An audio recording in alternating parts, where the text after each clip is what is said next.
صفحہ نمبر 83 ہے، باب نمبر 3 کتاب الایمان کا۔ باب المسلم من سلم المسلمون من لسانہ و یدہ۔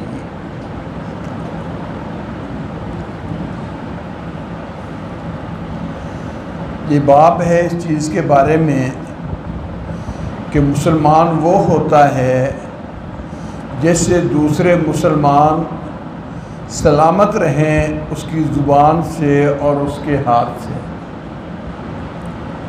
اس حدیث کے راوی عبداللہ بن عمرو بن عاص رضی اللہ تعالی عنہ ہیں۔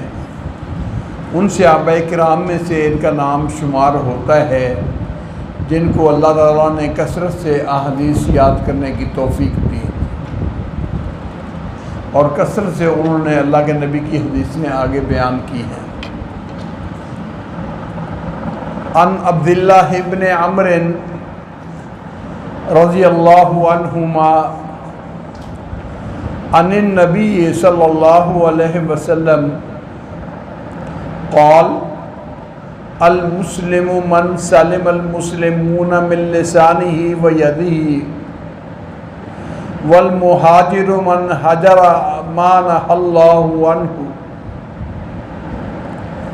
حضرت عبداللہ بن عمر رضی اللہ تعالی عنہ بیان فرماتے ہیں، نبی صلی اللہ علیہ وسلم سے نقل کرتے ہوئے، المسلم من سلم المسلمون من لسانہ و یدہ، مسلمان وہ ہوتا ہے، مسلمان وہ شخص ہے جس سے سالم رہیں، سلامتی میں رہیں دوسرے مسلمان، من لسانہ و یدہ، اس کی زبان سے اور اس کے ہاتھ سے، والمہاجر من ہجر ما نہی اللہ عنہ، اور مہاجر ہجرت کرنے والا اصل میں تو وہ آدمی ہے جو شخص چھوڑ دیتا ہے ان چیزوں کو جو اللہ نے ان سے روکا ہے، جن چیزوں کو اللہ نے منع کیا ہے ان سے باز رہتا ہے، وہ شخص ہے مہاجر۔ دونوں باتوں پر بات ہوگی انشاءاللہ۔ حضرت عبداللہ بن عمرو بن عاص رضی اللہ تعالی عنہ ان صحابہ کرام میں سے ہیں جن کو اللہ نے کثرت سے عبادت کا شوق دیا ہوا تھا، اور یہ اپنے باپ عمرو بن عاص رضی اللہ تعالی عنہ سے پہلے مسلمان ہوئے ہیں، اور یہ نبی صلی اللہ علیہ وسلم کے ارشادات عالیہ لکھ لیا کرتے تھے۔ قریش نے کہا آپ جو فرماتے ہیں آپ وہی لکھ لیتے ہیں، کبھی آپ غصے میں ہوتے ہیں، کبھی ڈانٹ ڈپٹ کے انداز میں ہوتے ہیں، کبھی ہنسی مزاح میں ہوتے ہیں، آپ ہر چیز لکھ لیتے ہیں۔ انہوں نے یہ بات قریش کی آقا علیہ السلام سے عرض کر دی۔ آپ علیہ السلام نے فرمایا اکتب، جو بھی حدیث ملے لکھ لے، لا یخرج منہ الا حقا، اس زبان سے سوائے حق کے اور صحیح بات کے کچھ نہیں نکلتا، خواہ میں ہنسی میں ہوں، مذاق میں کروں، غصے میں ہوں، اس زبان عطر سے اللہ رب العزت نے اس کو محفوظ کیا ہے، اس زبان عطر سے حق کے علاوہ کچھ اور کلمہ باطل نکلتا ہی نہیں۔ اللہ کے رسول صلی اللہ علیہ وسلم کی اجازت سے پھر یہ احادیثیں لکھ لیا کرتے تھے، اور بلکہ جو بات بھی ملتی تھی وہی لکھ لیتے تھے۔ حضرت ابو ہریرہ رضی اللہ تعالی عنہ بیان فرماتے ہیں، مسلم امام احمد کی حدیث ہے کہ میرا خیال نہیں کہ مجھ سے کوئی زیادہ حدیثیں بیان کرنے والا ہو، مجھ سے کوئی دوسرا آدمی زیادہ حدیثیں بیان کرنے میں نہیں ہے، اگر کوئی ہو سکتا ہے تو عبداللہ بن عمرو بن عاص رضی اللہ تعالی عنہ ہو سکتے ہیں، اس لیے فَإِنَّهُ يَكْتُبُ وَلَا أَكْتُبُ، اس لیے کہ عبداللہ بن عمرو بن عاص لکھ لیتے تھے اور میں لکھا نہیں کرتا تھا. اس لیے ہو سکتا ہے کہ اس کے پاس روایتیں حدیثیں زیادہ ہوں، اور حقیقت یہ ہے کہ عبداللہ اگرچہ لکھ لیتے تھے لیکن ابو ہریرہ رضی اللہ تعالی عنہ سب سے زیادہ حافظ حدیث تھے. اللہ کے رسول کی دعا کی برکت سے جس طرح پیچھے بیان ہوا سب سے زیادہ حدیث ان کو اللہ نے یہ دی تھی. ان کی تاریخ، ان کی سیرت بڑی عجیب ہے. یہ اپنے باپ سے صرف 12 سال چھوٹے ہیں. 11 سال کی عمر میں باپ نے شادی کی، 11 سال کی عمر میں تو اللہ تعالیٰ نے عبداللہ بیٹا دے دیا، اور اللہ رب العزت نے ایمان والا بنا دیا اور حافظ حدیث ہو گیا اور بہت کثرت سے اللہ کی عبادت کرنے والا بن گیا. اولاد اللہ دے اور نیک اور صالح دے تو یہ بہت بڑی نعمت ہے. یہ اللہ کی نعمتوں میں سے بہت بڑی نعمت ہے. ولد صالح یدعو لہ، کہ نیک بچہ جو اس کے لیے، اس کے اپنے والدین کے لیے دعا کرتا ہے. یہ ان چیزوں میں سے ہے جو آپ صلی اللہ علیہ وسلم نے صدقہ جاریہ قرار دیا ہے. صدقہ جاریہ قرار دیا ہے. انسان کا نیک اولاد ہونا اس سے اعمال کا کھاتا بند نہیں ہوتا، بلکہ اگر فوت ہو بھی جائے تو اولاد کی برکت سے اللہ رب العزت اس کی نیکیوں میں اضافہ کرتے رہتے ہیں. اچھا، عجیب اتفاق، عمر بن عاص رضی اللہ تعالی عنہ نے خود بھی اول عمر میں شادی کی، حتیٰ کہ ان کی عمر 12 سال کی تھی کہ اللہ نے بیٹا بھی دے دیا عبداللہ، اور انہوں نے عبداللہ کی بھی شادی اسی طرح اول عمری میں کر دی، بچپنے میں ہی شادی کر دی. میرے بھائیوں، اگر اللہ توفیق اور ثروت دے تو بلا وجہ تاخیر نہیں کرنی چاہیے. آج کل بہت بڑا ایک معاشرے اور سوسائٹی کا خراب ہونا اس کا سبب ہے وقت پر شادی نہ کرنا. عبداللہ کہتے ہیں میرے باپ عمر نے میری شادی کر دی، مجھے شادی کا کوئی پرواہ نہیں تھی، بس رات مصلی پہ کٹتی اور صبح نفلی روزے رکھتے. اس طرح عبادت کا شوق تھا. میں نے بیوی کا کوئی لحاظ ہی نہ کیا کہ یہ بھی کوئی اللہ والی آئی ہے، اس کے بھی کوئی حقوق ہیں. باپ نے آ کر بیوی سے پوچھا، بہو سے پوچھا، سسر نے بہو سے پوچھا آپ کا خاوند کیسا ہے؟ نظر رکھنی چاہیے گھر کے ماحول پر، بڑوں کو نظر رکھنی چاہیے، چکنا ہونا چاہیے. وہ اللہ کی بندی کہنے لگی بہت اچھا بندہ ہے، رات کو مصلی پہ ہوتا ہے اور صبح کو نفلی روزہ رکھا ہوتا ہے، بہت نیک صالح آدمی ہے. حضرت عمر بن عاص رضی اللہ تعالیٰ عنہ سمجھ گیا کہ یہ تعریف نہیں کر رہی، شکایت کر رہی ہے. کہتے ہیں میرے باپ نے مجھے بلایا اور مجھے ڈانٹ ڈپٹ کی کہ اللہ کے بندے، میں نے تیری مسلمانوں کے گھر میں شادی کی ہے، تو اس کا حق ادا نہیں کرتا. کہتے ہیں میرے سر میں جیسے ہوتے ہیں نا کہ بات آئی گئی، میں نے کوئی پرواہ نہ کی. تو انہوں نے رسول اللہ صلی اللہ علیہ وسلم کے پاس میری شکایت کر دی. عبداللہ اس طرح کرتا ہے. آپ ان کے گھر چل کے آ گئے. اللہ اکبر. نبی صلی اللہ علیہ وسلم کی تواضع، عاجزی، انکساری. آپ ان کے گھر چل کے آ گئے. آگے کہنے لگے عبداللہ مجھے تیرے بارے میں پتہ چلا ہے کہ تو اس طرح روزے رکھتا ہے. یا رسول اللہ کیا کریں، مرنا ہے، تیاری کرنی چاہیے. تہجد بھی پڑھتے ہو؟ جی. فرمایا ایسے کرو، ہر 10 دنوں میں ایک روزہ رکھ لو، اللہ آپ کو بقیہ 10 دنوں کا ثواب دے دے گا.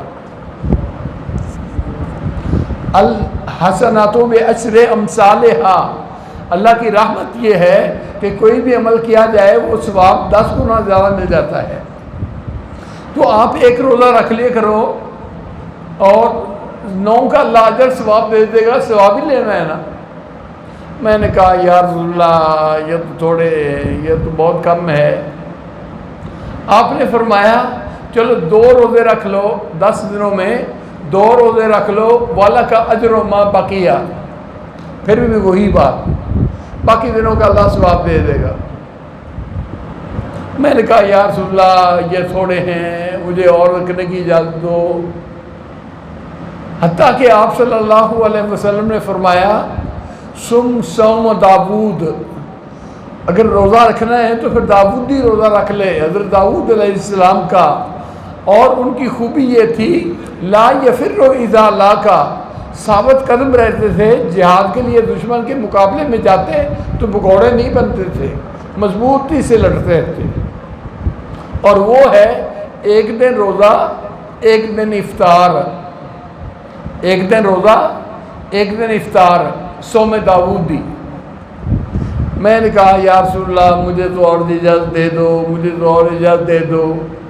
آپ نے فرمایا لا صام من صام لبد، جس نے اس سے آگے بڑھ کے روزہ رکھا اس کا کوئی بھی قبول نہیں، اس کا کوئی روزہ نہیں۔ اللہ اکبر، شریعت کی اطاعت کتنی ضروری ہے۔ نبی صلی اللہ علیہ وسلم کو اللہ نے بھیجا کس لیے اگر اپنی مرضی کرنی ہے تو؟ اگر اپنی من مانی کرنی ہے تو آپ علیہ السلام کا کام کیا؟ اس لیے تابعداری میں اجر ثواب، آپ کی سنت پر عمل کرنے سے عمل توڑا اجر زیادہ۔ یہ سنت کی برکت ہے کہ عمل کرنا تھوڑا، الفت اور مشقت تھوڑی اور اجر و ثواب بڑا۔ آپ نے فرمایا عبداللہ مجھے لگتا ہے سیطول بک زمان، اللہ تجھے بڑی دیر زندہ رکھے گا، پھر تجھ سے یہ کام ہو نہیں پانے، پھر تو نے کہنا ہے کہ میں اللہ کے نبی کی بات مان لیتا، لیکن اس جوانی میں عبادت کا شوق تھا، نہیں جی صوم داودی کی اجازت لے لی، رکھنے شروع کر دیے، پھر ساری زندگی نبی صلی اللہ علیہ وسلم سے کیا ہوا معاہدہ پورا کیا، اور بڑھاپے میں یاد کرتے تھے کاش کہ میں اللہ کے نبی کی دی ہوئی چھٹی 10 دنوں میں 1 روزے والی وہ قبول کر لیتا اور باقی دنوں کا اجر ثواب تو مل ہی جانا۔ یہ ہیں عبداللہ بن عمرو بن عاص رضی اللہ تعالیٰ عنہ اس حدیث کے راوی۔ جو حدیث انہوں نے بیان کی ہے امام بخاری رحمۃ اللہ علیہ نے اسی حدیث کے لفظ اٹھا کے ترجمۃ الباب عنوان قائم کر دیا ہے، بجائے ایسے کہ اپنی طرف سے کوئی لاہے کا لگاتے، کوئی لاہے کا نہیں لگایا، صرف مسلمان کی تعریف، المسلم من سلم المسلمون من لسانہ و یدہ۔ اور عبداللہ بن عمرو بن عاص بیان بھی اللہ کے نبی سے یہی کرتے ہیں کہ میں نے اللہ کے نبی صلی اللہ علیہ وسلم سے سنا کہ المسلم من سلم المسلمون من لسانہ و یدہ، مسلمان وہ ہوتا ہے جس کے ہاتھ سے اور اس کی زبان سے دوسروں کو اذیت نہ پہنچے۔ معلوم ہوا اسلام کے اندر توحید، نماز، روزہ یہ ارکان ہیں، اسلام کے رکن ہیں، ان کے ساتھ اخلاقیات کا کتنا اونچا مقام ہے، کتنا اونچا مرتبہ ہے۔ اخلاقیات میں دوسروں کے لیے سہولت والا، آسانی والا، دوسروں کے لیے نرم خوئی رکھنے والا اللہ کو پسند ہے۔ اب اگر کسی کی زبان سے دکھ پہنچتا ہے تو تہجد پڑھتا ہے، فائدہ کیا؟ آپ صلی اللہ علیہ وسلم کے بعد جامع ترمذی کی حدیث ہے، ذکر کیا گیا یا رسول اللہ ایک عورت ہے تذکر من صلاتہا و صیامہا، اس کے نفلی روزے، نفلی نمازیں بہت ذکر کیے جاتے ہیں، الا انا توزی جیرانہا، اپنے پڑوسیوں کو وہ اذیت دیتی ہے، فرمایا ہی فی النار، ہی فی النار، حالانکہ اس کے بارے میں لوگ باتیں کرتے تھے، اس کا ذکر کیا جاتا تھا، اتنے نماز پڑھنے والی، اتنے روزے رکھنے والی، صرف الا انہا توزی جیرانہا، اپنے پڑوسیوں کو اذیت دیتی تھی۔ تو آپ صلی اللہ علیہ وسلم نے فرمایا ہی فی النار۔ پھر اسی طرح ایک دوسری عورت کا ذکر کیا گیا، یا رسول اللہ ایک اور عورت ہے، کوئی بہت زیادہ کام نہیں کرتی، نفلی چیزیں کام زیادہ نہیں کرتی، روزے بھی نہیں رکھتی، نفل بھی کم ہی پڑتی ہے، فرض ادا کرتی ہے، الا ان جیرانہا، اس کے جو پڑوسی ہیں وہ اس پر راضی ہیں۔ فرمائے ہی فی الجنہ، وہ جنت میں ہے، وہ جنت میں ہے۔ تو معلوم ہوا اخلاقیات کا، معاملات کا، عبادات میں، عبادات کی بلندی میں، نجات دہندہ ہونے میں، ان کے مؤثر ہونے میں، ان کی تاثیر ظاہر ہونے میں اخلاق کا بڑا دخل ہے، اخلاق کا بڑا دخل ہے۔ اسی لیے آپ صلی اللہ علیہ وسلم نے مسلمان کی تعریف یہ کی، جس کی زبان سے، ہاتھ سے دوسروں کو راحت نہیں ملتی، وہ کائے کا مسلمان، کس چیز کا مسلمان ہے؟